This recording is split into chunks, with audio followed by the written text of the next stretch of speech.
是谁杀了灵儿？哎，姑娘，姑娘，你醒醒啊！你醒醒啊！魏方宗，杨冬青，你知道吗？我真的很羡慕你。火影哥哥失去了记忆，但他只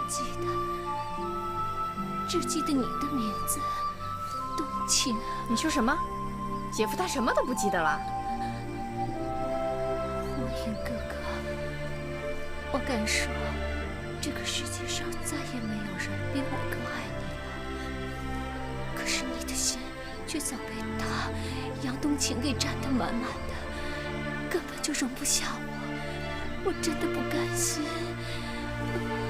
我不知道以前是不是做过什么对不起你的事情，可是我不怪你，要怪就只怪命运捉弄人。都别说了，赶快给他找大夫。这人生地不熟的，我们上哪儿找大夫啊？你们别为我白费心了，杨冬青，你不是一心想找杀父仇人吗？现在你动手吧。什么意思？当初你爹受尽苦心折磨，他苦苦哀求红影哥哥帮他解脱，可是红影哥哥下不了手，所以我就是你下的毒手，太可恨了！你杀人就杀人，你找什么理由你？算了，艾迪，他已经这个样子，也算是罪有应得。你说的对，我的确是罪有应得。我只是希望你别再错怪火影哥哥了。别再说了，我这就想办法救你。来不及了。来得及，我师父医术高明，我这就带你回折剑山庄找我师父去。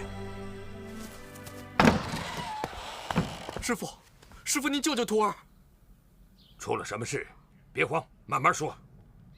我杀人了。什么？我警告过你，3个月之内不许用剑，你为何又行凶杀人呢？师父，徒儿知错了，徒儿不该违背师命。可今日之事，实属情非得已。师父，您救救我吧！您要不救我，我必死无疑啊！你起来说话。你到底所杀何人？师父，徒儿所杀的，正是当今9000岁魏忠贤魏公公的亲侄女。什么？你说清楚。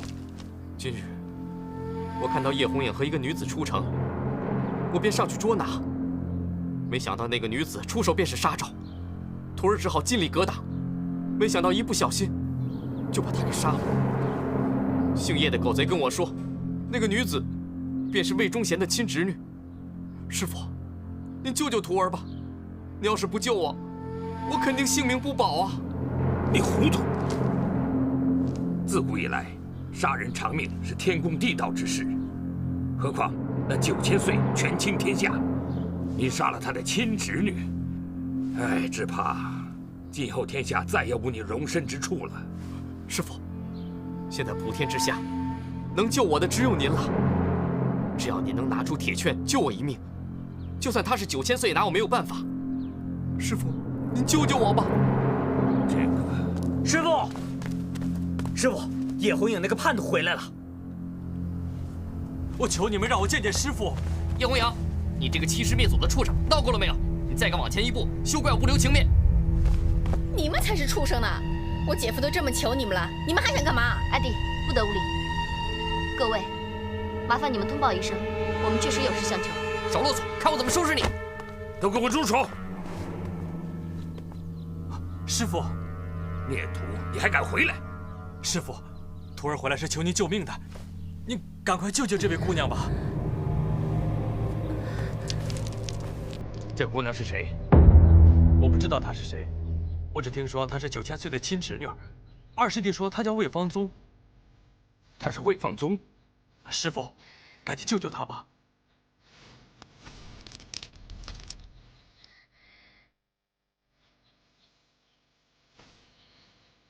战伯伯，您医术高明，求求您救救他吧。他伤得太重，别说再世华佗，就是大罗神仙也救不了他。战伯伯，冬青求您，再救救他吧。冬青，你叫我战伯伯，莫非你是？没错，家父正是杨莲，晚辈杨冬青拜见战伯伯。是杨莲的女儿。光彦哥哥，我好冷，可不可以抱紧我？你不会有事的，师傅，他流了很多血，我求您赶快救救他吧。战庄主，你别错怪了红颜哥哥。其实杀死你女儿的人，他是。什么？你说什么？你真的知道谁是凶手？其实杀死张姑娘的人是谁？说。是。哎，冬青，想你。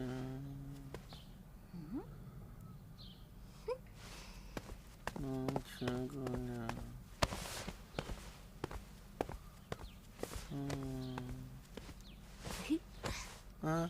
冬青，这哪儿啊？你不要脸！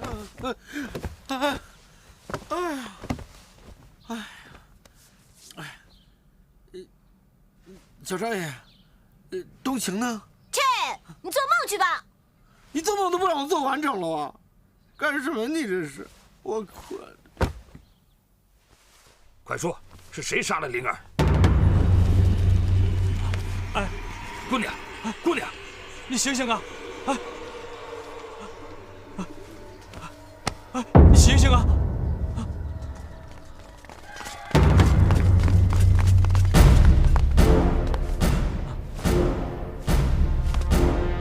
大小姐，来人，把这里所有的人给我抓起来！是。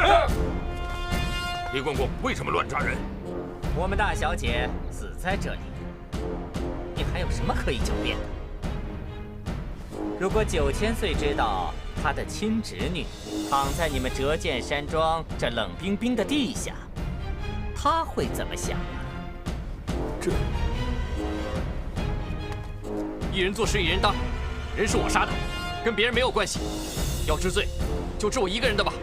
好，战天云的徒弟果然有气魄。来人，拿下！是。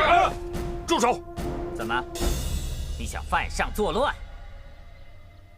正所谓教不严，师之惰。姚北行凶犯案，是老夫疏于管教，请厉公公高抬贵手。高抬贵手？哼！请问谁有这个胆子？天元兄，不要为难飞暖，妨碍我依法办事。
来人，把反贼叶红影给我拿下！是。住手！怎么，战庄主不知道窝藏朝廷侵犯，那是死罪吗？我曾当锦衣卫的指挥使，窝藏侵犯是死罪，我当然知道。那你还阻碍官府拿人？天云兄，先皇赐给你的3面免死铁券，你都已经交出来了。我看，你还能拿什么来保住这个反贼？你别忘了，我们有言在先，只要叶红影没有踏出山庄，你就不能捉拿他。难道你要食言？天云兄，食言在先的是叶红影，他不但私自离开了折剑山庄，还想离开东山县。我胡编乱造了吗？厉公，叶红影之前杀了小女灵儿，深仇大恨，希望厉公公念在我们曾经同朝为官的份上，给我一个为小女报仇的机会。